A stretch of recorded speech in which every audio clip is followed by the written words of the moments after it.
Today is Thursday, and the puppies are 6.5 weeks old. I've just cleaned up their area. Everything was a mess, so we have new clean bedding to show everybody before they mess it up.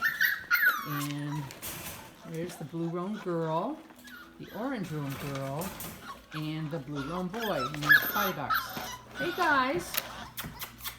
Got to show you all this before they get it all dirty again. Oh, Rue just jumped in. Jumped over the side to get in.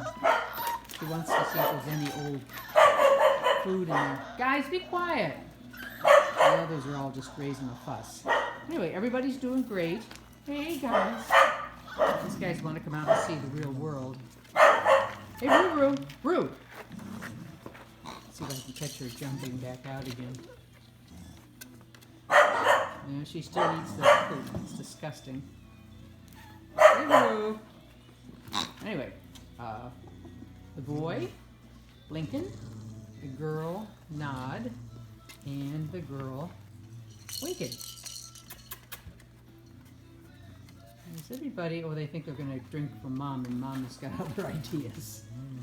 I want to see if I can catch her jumping out. Jumps right over the side of the box, which is probably 2.5 feet high, I think. There's our babies. Okay, guys, over and out here. Oh, come on, Rue. There she goes. All right, that's what I wanted to see. Anyway, everybody's doing great.